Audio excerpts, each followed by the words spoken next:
O caminho que levou à revelação começou de maneira discreta, em um ponto extremo no sudoeste da Inglaterra, onde, segundo a sabedoria local, a ilha se finda para dar início a algo muito maior.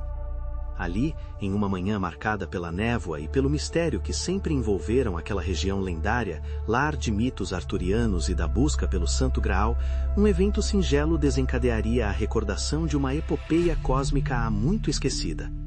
Aquele que se preparava para proferir uma palestra sobre temas espirituais mal podia suspeitar que o convite era, na verdade, uma peça cuidadosamente orquestrada em um plano que se estendia por mais de 22 milênios.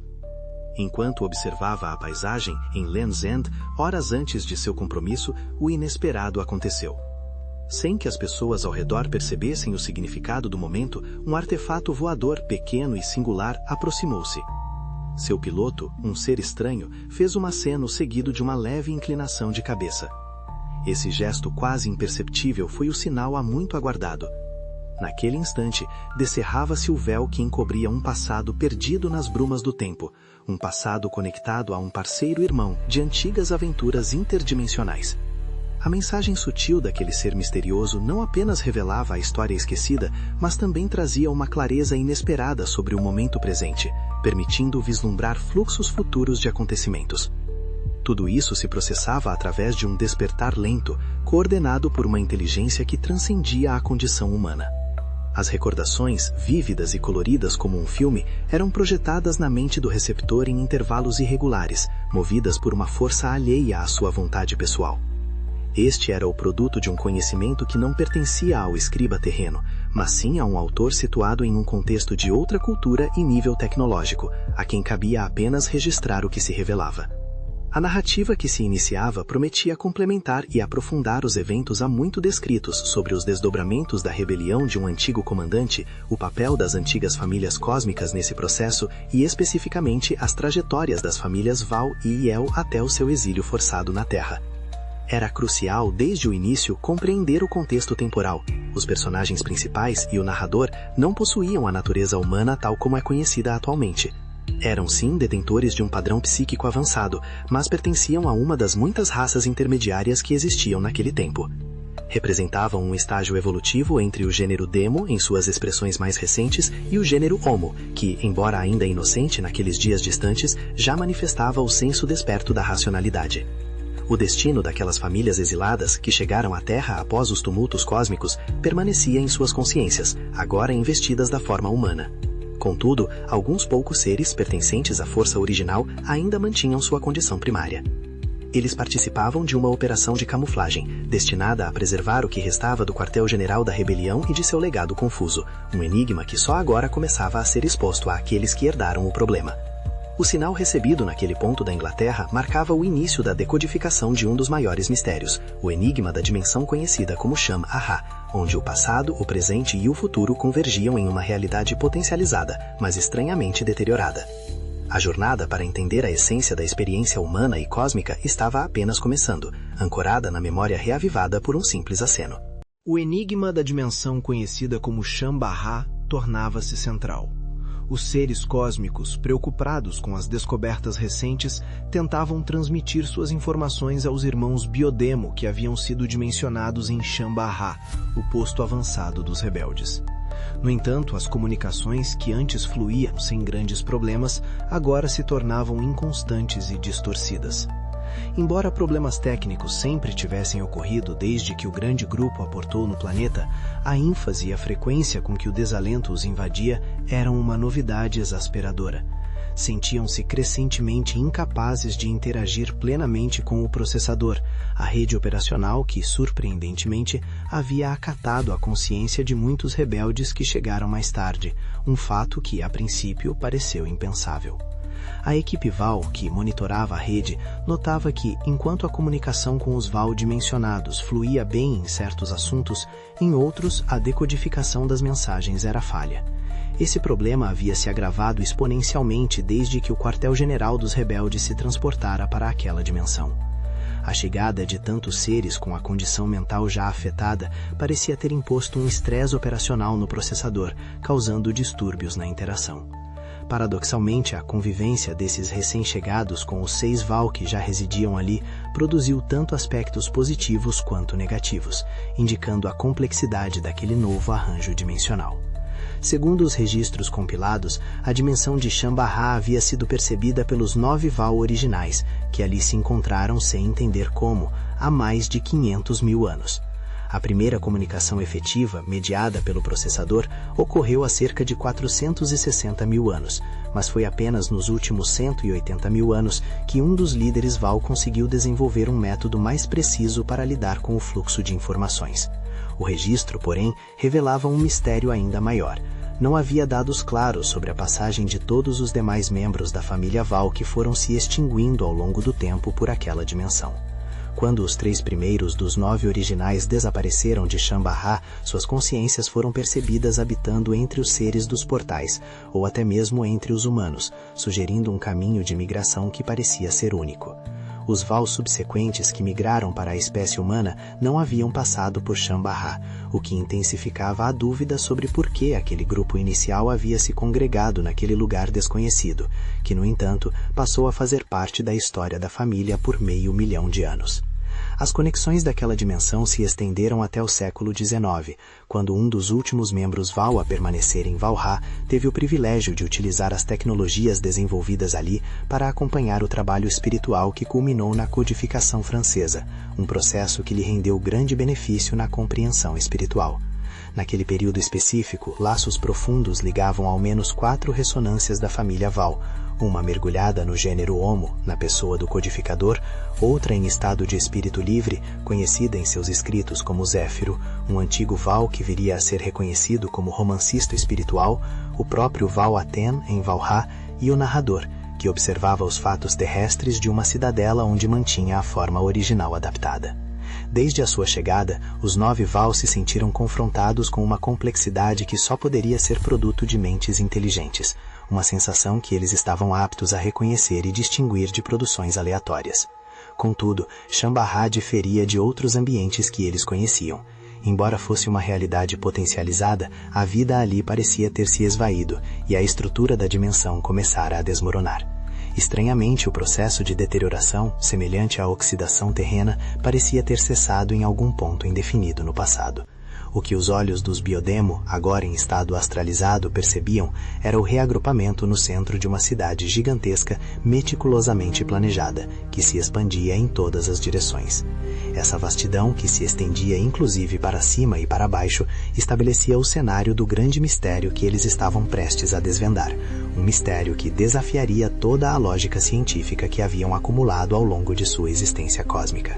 Ao longo do tempo de sua permanência, os Val começaram a perceber a presença de um magnetismo único, concentrado exatamente na região onde haviam estabelecido seu alojamento laboratório. Toda vez que tentavam explorar a imensidão da cidade, procurando se afastar de sua nova base, sentiam-se irresistivelmente atraídos de volta, como se um ímã poderosíssimo, uma espécie de gravidade horizontalizada, os puxasse para o centro. Esse mistério perdurou por muitos milhares de anos, e representou um dos enigmas que a equipe Val, trabalhando junto ao processador, não conseguiu traduzir completamente, mesmo em tempos mais recentes. Foi somente após a chegada do líder rebelde e de diversos cientistas de outras famílias que se formou uma equipe de exploração dedicada a mapear a vastidão de Shambhala e compreender suas estranhas forças. 2 dos 9 Val originais, que rapidamente se adaptaram à nova dimensão, perceberam que apesar de toda a estranheza do lugar, ele permitia construções mentais realizadas à distância, sem a necessidade de sair do laboratório.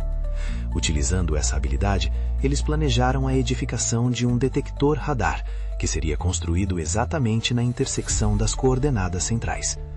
O equipamento manifestou-se pronto e funcional, enviando os sinais de volta para o centro de controle. A informação crucial, incluindo as coordenadas e outros dados essenciais, foi deduzida a partir do perfeito planejamento arquitetônico daquele gigantesco palácio de cristal, que parecia constituir o horizonte limite da dimensão. Os 2 cientistas se tornaram os arquitetos e co-construtores daquela realidade, uma atividade a qual os demais Val se juntaram à medida que se habilitavam nos mistérios dimensionais. Com a chegada dos membros do quartel-general, a vida em Shambarra se tornou mais agitada e complexa.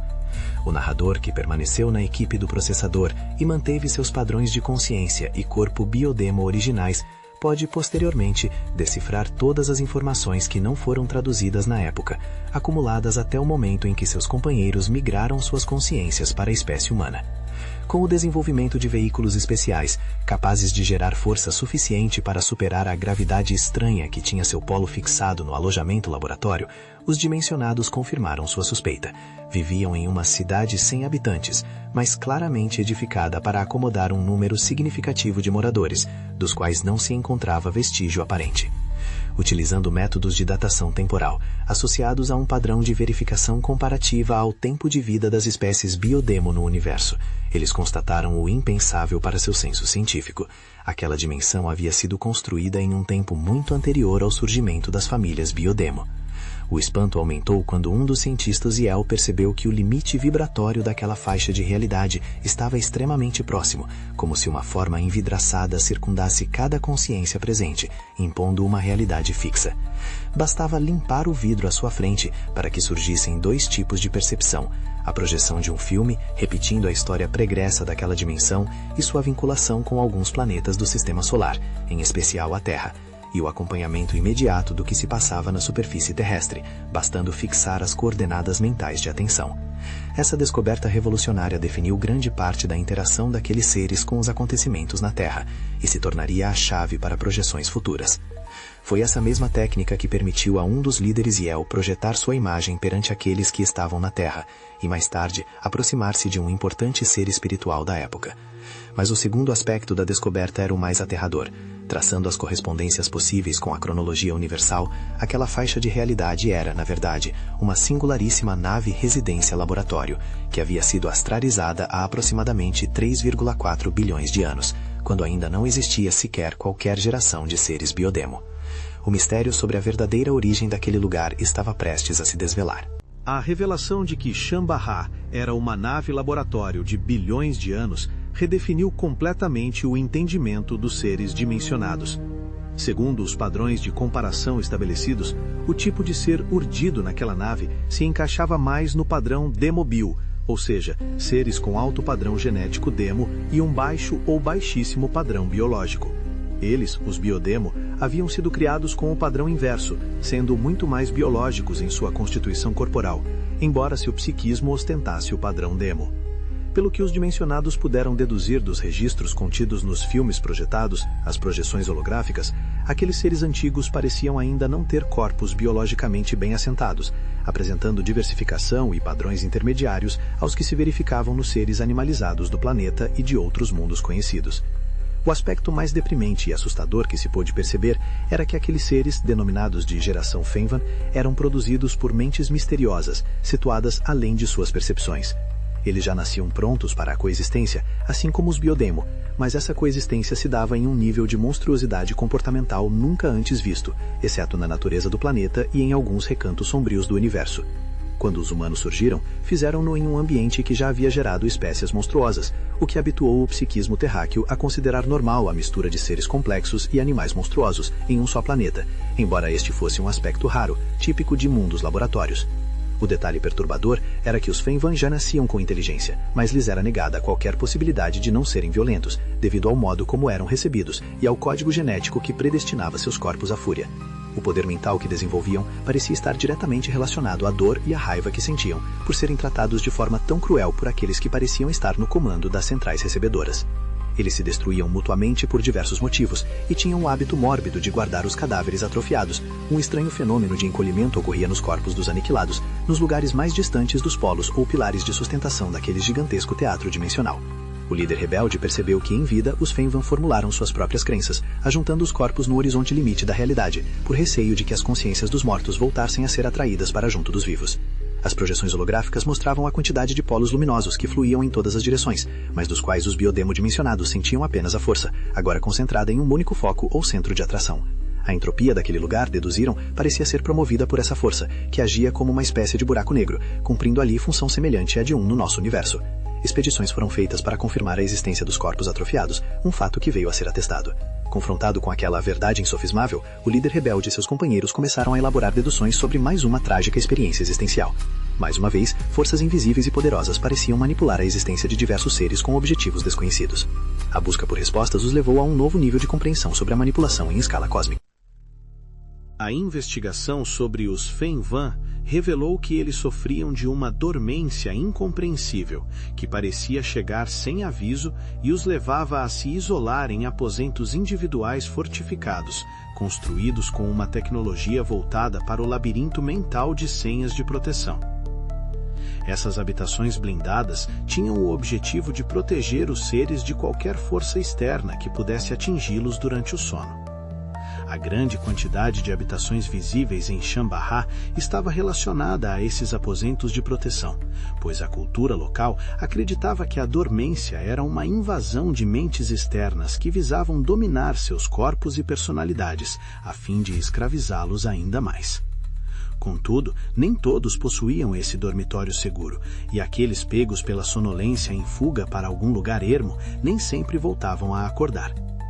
O fator mais enigmático de tudo para eles era o conteúdo de seus sonhos.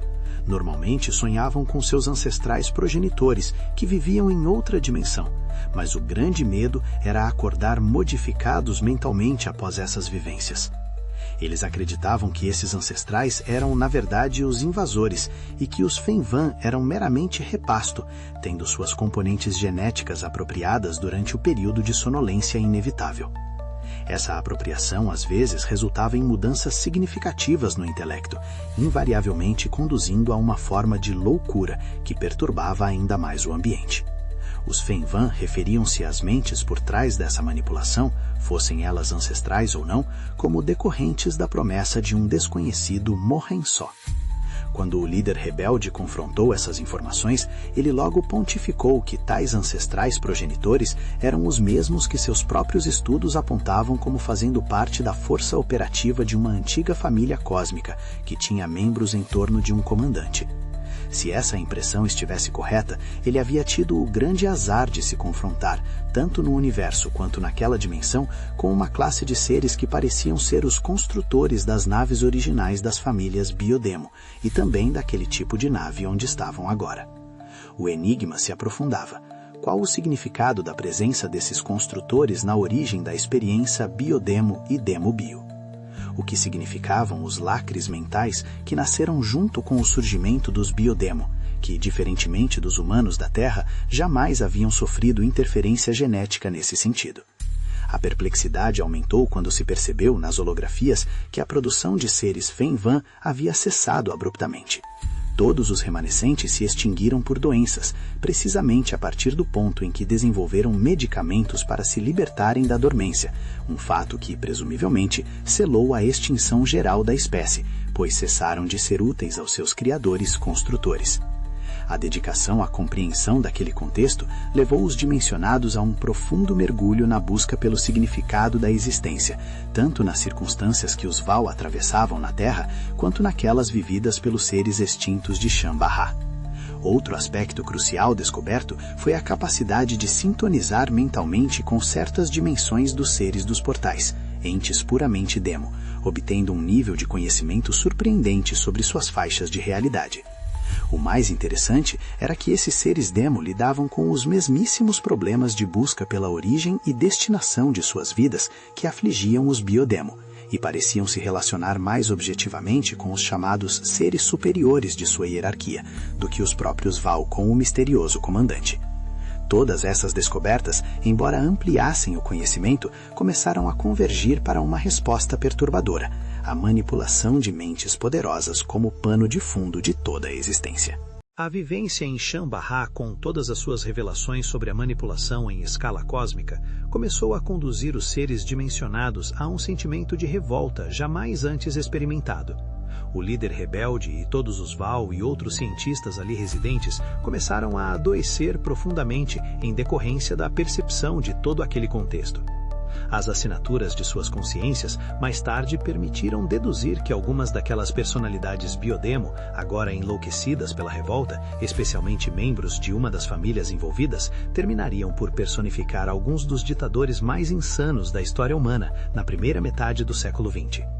No entanto, essa conduta perturbada, vista sobre os critérios atuais da humanidade, espalhava-se de modo percentualmente equilibrado entre todas as famílias envolvidas na narrativa, um painel do passado que ainda precisa ser melhor compreendido e explicado.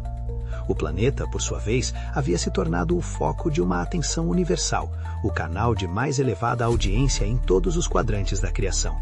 A razão pela qual a Terra se tornou o ponto de convergência de um processo que estava longe de terminar continuava sendo um mistério, mesmo para aqueles que dele faziam parte.